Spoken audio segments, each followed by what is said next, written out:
অবশেষে হাজবেন্ডের হাতের স্যান্ডউইচ খেয়েই সারলাম। আসসালামু আলাইকুম এভরিওয়ান, কেমন আছেন সবাই?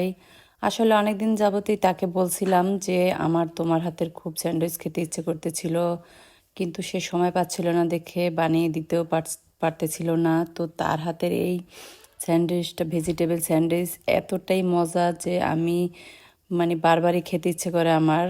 হয়তো হাজবেন্ডের হাতের দেখে হয়তো এত মজা নাকি জানি না, কিন্তু আপনারাও বাসায় এভাবে ট্রাই করে দেখবেন, যা আসলেই এটা অসাধারণ একটা রেসিপি। তো আজকে সকাল সকাল ঘুম থেকে উঠেই দেখছি যে সে আমার জন্য স্যান্ডউইচ বানাচ্ছে। তো দেখুন, এভাবে ফুলকপি, বেগুন, আলু, কাঁচামরিচ সব কিছু কেটে তারপরে সেটা তেলে হালকা ভেজে আগে একটু সিদ্ধ করে নিতে হবে। তারপরে সব কিছু এভাবে ভেজে ভেজে আলাদাভাবে রেখে, তো এখন বেগুন ভাজবে।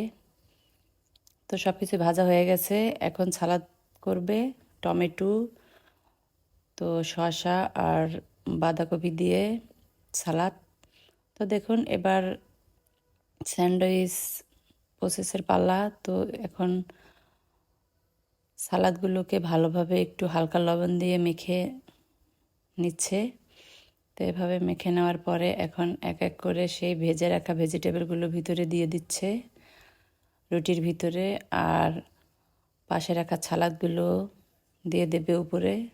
তো হয়ে গেল সেই মজাদার অনাকাঙ্ক্ষিত স্যান্ডউইচ, ভেজিটেবল স্যান্ডউইচ, যেটা খাওয়ার জন্য আমার মন ছটফট করতেছিল।